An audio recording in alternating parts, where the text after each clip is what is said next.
Hello, Steeler Nation, and welcome back to this bonus episode of your Pittsburgh Steelers Syndicate here on Sunday, the 17th of July. So, this is Britsburgh Owen speaking to you live here from the UK, your co host here on the Syndicate with Mark. Hope you enjoyed the first bonus video with about the quarterback battle and the insights that Noah brought to that, like I said, about the Canada system stuff that we hadn't heard before.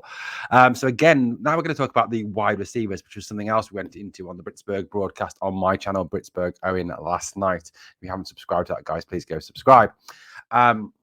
We talked about the wide receivers. We talked about who would make the wide receiver room. We talked about the wide receivers, how many of the receivers the Steelers would have on their roster. We talked a bit about Anthony Miller and the role he could play. But we also talked about George Pickens. Obviously, he was probably one of the most exciting prospects to come out of college. And again, we had some really fascinating insights from Noah Strackbean of Sports Illustrated and All SteelersTalk. Noah, who was at OTAs and was at minicamp and actually saw these guys practicing and playing. And there was some fascinating insights again and a great story about Pickens and how he gets away from coverage in this little snippet that I'm going to share with you today, from the Britsburgh broadcast last night.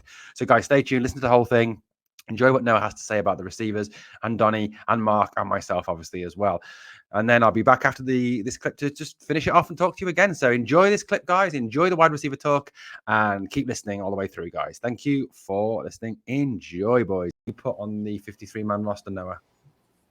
I'd probably put 5, maybe 6 if the Steelers go 2 QBs. And do you want the 5? Do you want the 6? Yeah, go on then. Yeah. All right, so I'd go Deontay, Chase, Pickens, Calvin Austin, Gunnar Olszewski, and then like the 6th is tough. I would say Miles Boykin has, a pretty decent shot because he's a good special teamer. I think Anthony Miller has another shot. But those would be my top 2. Cody White, too. He plays good special teams. I would say one of those 3 makes that 6th spot, and I would put them in that order: Boykin, Miller, Cody White. Donnie, how many would you have and who would you take? Yeah, I think Noah took the words right out of my mouth. I think I would lean closer towards 6 than 5. The Steelers really value special teams out of their players, especially at the wide receiver position too. So you already got the order from Noah. I mean, Deontay Johnson, Chase Claypool, George Pickens, Calvin Austin. Gunnar Olszewski has been the story of OTA, so I'm sure Steelers fans across the globe are excited to see him in training camp. And then I think the signing of Miles Boykin, just a tremendous special teams guy from Baltimore the year prior. You don't expect a whole lot out of him on the field, but you're not going to need him on the field when you have such a top heavy receiving core like the Steelers do. His value certainly rests in special teams, and like I already established earlier, Tomlin loves a special teamer, so I think 6 is probably the magic number for me. Okay, Mark, how many would you pick and who are they?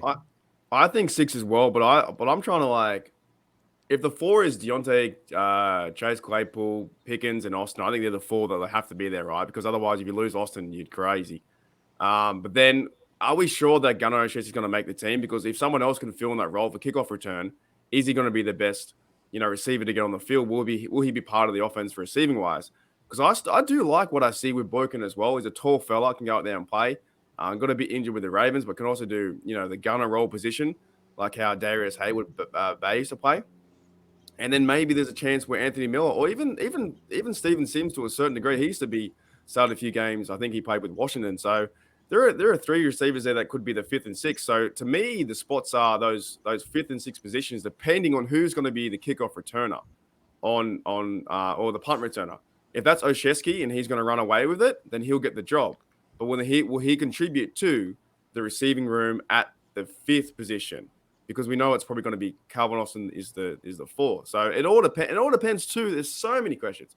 All depends who's going to throw the football to them. Is it Trubisky or is it Pickett? Does Pickett like this guy? Does Trubisky like the other guy? So I would say 6 at the moment. They tend to go from 5 to 6, and then we'll go from there. But there are some guys who are going to miss out. And of course, you have Cody White, whose dad's in the organization. I don't think he'll be there. He'll be on the practice squad. But I think it'll be those fellas that there's a reason why they went and got Boykin too. And I like Boykin. I think he's a pretty good receiver. So he could be under the radar. I really don't know. This is another thing where who's going to be a number 1? Is it Claypool the number 1, Deontay number 1? or is Pickens going to be number one like after 2 games and we all love Pickens and we go out and go, wow, that guy's awesome. He's the number one dude for our team. Sean Manahan raises an interesting point in the live chat, actually. Guys, what do you think? Does the fact that Miller had a relationship and an understanding with Trubisky in Chicago put him in a pole position really to get a spot on the roster? No, what do you think? Yeah, I'd say maybe. I think that last spot's going to come down to more of who's able to do a little bit of everything.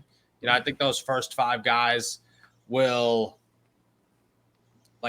like those first 5 guys are going to contribute. And honestly, to Mark's point, Gunner will most definitely win the return role, but it is going to be a competition. And if he doesn't, I still think he's the 5th best wide receiver, but he's going to have to play special teams. Calvin Austin's going to have to play special teams. Those guys that's going to be equally as important than what they do on offense. And I think that Miller has less of that than I've seen, at least. And Steven Sims and Boykin have more of it. But, if it comes down, if the preseason rolls around and Anthony Miller's taking first team reps because Mitch is out there starting and, they connect for 5 catches, 100 yards and a touchdown, that's noticeable. You gotta take that into consideration. So I would say, yeah, maybe. Donnie, what do you think?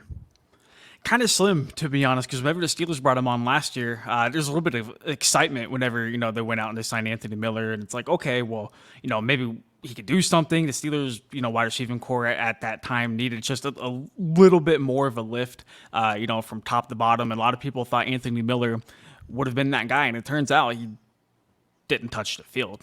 So Mitch Trubisky coming to town, I think really the only way that has a true impact is if we get to the preseason and there's just this obvious connection there where like Noah said, he's going to have to put up numbers in those 3 games, all 3 games, to be honest, for him to really have a considerable shot of making the team as a bona fide receiver as opposed to just, being a special teamer. Mark, what's your opinion on Miller? That's it. The fellas already said it. Is the relationship with Trubisky strong enough to guarantee him a spot on the team? But to me, it comes down to those 5th and 6th positions. But also, are we guaranteed that Pickens is going to be the starter that goes out, in the 3 wide set or be part of the offense like that, or is he going to be bled into the team as well? So is the depth chart going to be Claypool, Deontay, and then Pickens at 3, or is someone else going to fill that void like a Boykin or someone else until he's ready to develop? Because I know he's so physical and he's that guy, but it's also very similar to throwing Pickett out there at the very beginning. It's your first NFL season. Are we guaranteed that he's going to be the starter or one of the starters? No, I think, I have heard that point raised about Pickens, about it's not a Steeler thing to do as well to throw in a rookie wide receiver straight away. But he has obviously really, really impressed in OTAs and in training in minicamp. What's your take on George Pickens, Noah? Pickens is a monster. I have been talking about how much of a stud this guy is for a month and a half now. The dude is. How he made it 52 picks into the draft blows my mind. He is such a steal. He's the best player the Steelers drafted by a mile. He's got all the upside that anybody could have. He's as fast as Calvin Austin. He's as big as Chase Claypool, and he probably jumps higher than anybody else on the roster. It's absolutely wild. I watched this guy catch a crossing route, had 2 guys, and granted, one of them was Justin Lane, but he had 2 guys on his hip. And in OTAs, it's all, you're not getting tackled, but you'll definitely put hands on somebody to let them know, okay, I gotcha. He caught the ball, had 1 step on them, maybe. In the matter of 3 steps, he was 4.5 yards away from everybody, cuts the corner, flies straight up the sideline, burns 6 DBs. It was wild. This dude's a stud. And like that, everything changes once you put pads on and you have the pressure of a game on you. But just, what you see talent-wise, which is all you could see at OTAs and minicamp, is what the potential could be. Wild. wild high. Mm-hmm.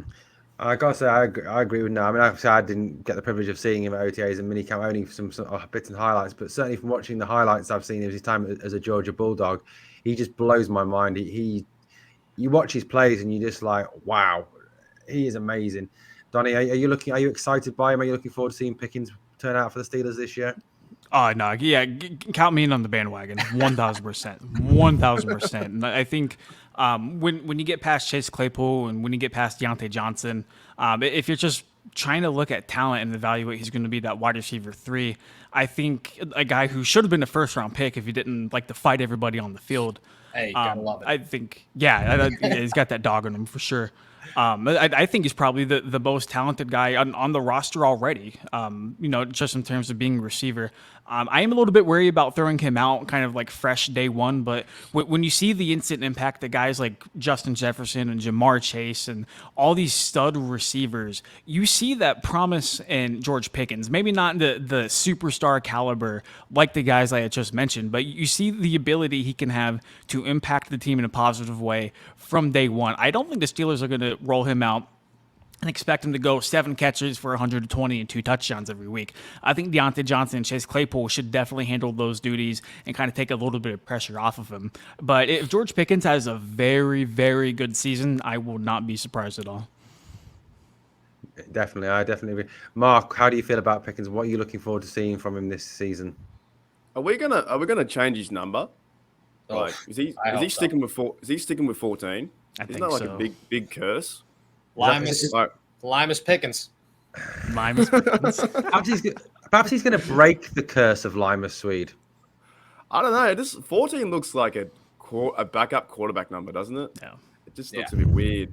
I miss the high numbers too, man. Bring back the 89. No, I agree. I'm so much of a traditionalist whenever it comes to that. Yeah.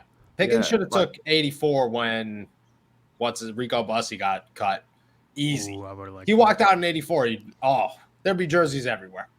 Well, Calvin Austin has 19, and that looks so different now because Juju was a big guy, and now 19 is the little fella. But I don't know. I kind of like the higher numbers, like even for all the 89s and whatever like that, right? But what was Hines Ward? Hines Ward 86, right? Those kind of numbers. Yeah. In terms of his talent, he's going to go out and smash someone. It's going to be great. There's my analysis. Yeah, facts. Imagine Cincy, Pittsburgh week 1 could definitely feature a George Pickens defensive back fight. Eli Apple's just waiting for it. Just put him on defense, put him as the edge, and just get him chasing Burrow. It'd be great. Just mix it up. He is like I was the first day or two. I was like, I question his some of his antics on the field and the fighting and stuff. But now I months later, I see it's fine. He's just a young kid, but he's so physical and like that. I think Owen, you showed me that video where he was like jumping over someone like Randy Moss and I think he's gonna want to go out there and win. And even that meme of him watching himself be drafted, like if he's pumped up watching the TV like that, like so amped up, like everyone around, he didn't even know anyone else was in the room. He just was like, where am I going? Like he is ready to go. So if he can use that for a positive way to get first downs and be physical against the cornerbacks, I think we have a winner here too. I think he's going to be great. I absolutely agree. I mean, I agree with what Noah said. I was shocked. Well, I was shocked that he was not a first-round pick. He's every bit as good as Jameson Williams, Garrett Wilson, Drake London, Chris Olave. I think probably obviously the ACL tear in his last season at Georgia probably had an effect in him not being taken as high as that. But I can't wait to see this guy play. I really can't, whether it's in the number 14 jersey or whatever number jersey it's in. And I think he'll break the curse of Limus Swede. Mark my words, he'll make the number 14 jersey huge in Pittsburgh. We've seen them all over Heinz Field. Or do we call it now the stadium formerly known as Heinz Field, maybe? Yeah. RIP. Okay, guys. Well, guys, obviously we're going quite long now, so I'm going to sort of try and bring it to an end. Guys, thank you so much to all three of you for coming on the Britsburgh broadcast tonight. Noah, is anything you want to plug or to sort of talk about before we tie it all up? I'm gonna stick to what I've been saying all along. If Mason Rudolph makes the roster, I'm gonna buy a jersey and I'm gonna wear it, and I'm not gonna be happy about it. And I'm pretty confident that he's not going to make the roster. So I'm going to stick with that one. That's my to go, I think, for the rest of the summer is bank on Kenny Pickett, Mitchell Trubisky, Chris Oladokun. I'm all about it. Remember the 2019 season when Duck Hodges should have been the hero. Besides that, me and Donnie are chilling on YouTube every Tuesday and Thursday at All Steelers Talk. And, Owen, I want to say thank you for having us on. This was a blast. Thank you very much for coming on. Donnie, anything you want to plug or talk about before we sign off? Nothing too crazy. I think this is a super fun time for both myself and Noah. I mean, you guys are both super knowledgeable, and it was a blast talking with you guys. And I absolutely love, from start to finish, how your guys' live chat is just bumping with nothing but positive people. Yeah, this is a who fantastic come here and love the Pittsburgh Steelers and love listening to you guys talk about them. So just like absolutely phenomenal vibes all around here. Yep, 100%. Yeah, I agree with that 1,000%. Thank you very much. Mark, what do you want to plug? Anything you want to talk about before we sign off tonight? I actually just want to talk about how I'm going out for lunch today. I'm in about a few hours and going to the pub, so I'm pretty excited about that. Like, we just talked about 57 minutes of Steelers talk. I don't really care about promoting my channel. I don't use Twitter that much. I still don't understand. Here's the thing. When you tweet someone, right, and then someone else tweets your tweet, you can never see where the original tweet came from, can you? Is that right? I don't know. I'm not sure. I'm confused. Like, I see Owen write something back on my tweet, and then I got to go into another Twitterverse to go into that and try and find that tweet. And I'm just like, where did I even start? Yeah, it's a massive chain of big tweets, basically, that you have to dig through. Yep. The point is, in 3.5 hours, I'm going out for lunch to the pub to have a beer. And I'm so excited for the Steelers season. I'm so excited for someone to hit someone. I'm excited for Benny Snell to hit someone. I'm excited for, I don't know, Connor Haywood to... It could be me. It could be you on the side like that. Do the old Tomlin, stick the leg out. I'm excited for Connor Haywood to hit someone and get us all amped up. We need to see something. And once we start seeing the videos and highlights, we can start talking about more and get excited, because the Bengals think they already won. They already think they won. And this game, I think, if we can win the first game, there's a big chance we can go on like a 4-0 stretch, because the Browns are the Browns. They are terrible at the moment. The Pats coming into our house will be very tough for Mac Jones. And then we have the what's his name? Zach Milf Wilson. He's got the Jets coming in too. So there's a chance. And I'm saying everyone's down the Steelers. I don't know why. This is the best offseason I've seen in a long time. Like 100%. And everyone's down. So go Steelers. Here we go, Steelers. We're having a good time. We're gonna go win. Mark, here's something for you just as we finish the sign off. You'll love this. This is from Brian Brown, the live chat. Well, it's just like he's just like I get it. He's really good, Rob. He's so smug. You know what I'm saying? Like I think this is going to be a tougher game, and we're getting closer to it. Tougher game than people think for Bengals to win. A lot of Bengals fans think they've already won, and they haven't. They've won 3 games in a row against that. That's it. It's going to be a tough game because the defense. TJ Watt's going to go out there and smash them, I reckon, and Haywood too. They're angry, man. The fellas are angry. They haven't won a playoff game in so long. They're angry now. They're pissed off, and now's the time to really go to the hammer. Definitely, 100% agree. Yeah. So yeah, just to sign off, guys. Thank you so much to Noah and Donnie and to Mark for coming on the Britsburgh broadcast tonight. Thank you to everyone in the live chat who's participated. It's fantastic to see loads of people on board, and like Noah and Donnie said, so much positivity about our Pittsburgh Steelers. And I too, I'm really psyched for this new season. I can't wait for training camp to start on the 27th, and just sort of. Obviously back at Latrobe as well is going to be really, really exciting. So guys, thank you so much again. And let's finish this. I'm going to finish it as I always do. Here we go, Steelers. Come on. Well, guys, that's it. So the wide receivers, I think the common consent there, obviously 5 or 6 wide receivers. Obviously, I think we're all pretty much agreed on Chase. We're pretty much agreed on Deontay, George Pickens, Calvin Austin the third. And then after that, obviously, it gets a bit more murky with the likes of Gunnar O, Anthony Miller, and so on, Cody White, Miles Boykin, all these guys. But guys, what fascinating insights that Noah brought into George Pickens. George Pickens sounds an absolute dog, guys. This guy should have been a first-round pick. I think we got a steal getting him in the second round at 52. And I, for one, cannot wait to see George Pickens wear the black and gold and break the Lima Swede curse of that number 14 jersey and really show off as I think, the future wide receiver one for our Pittsburgh Steelers. So, guys, I'm glad hope you enjoyed it. Hope you enjoyed that little snippet about the wide receivers. Drop me a comment below. Let me know how many receivers do you think the Steelers will have on their roster in 2022, and who those receivers will be. Let me know in the comments below. And guys, remember, if you haven't yet subscribed to the Pittsburgh Steelers Syndicate, the freshest, fastest, new, growing channel, all about your heroes in black and gold, hit that subscribe, ring that bell, come and join the Syndicate family. Thanks for listening, guys. Here we go, Steelers. Come on!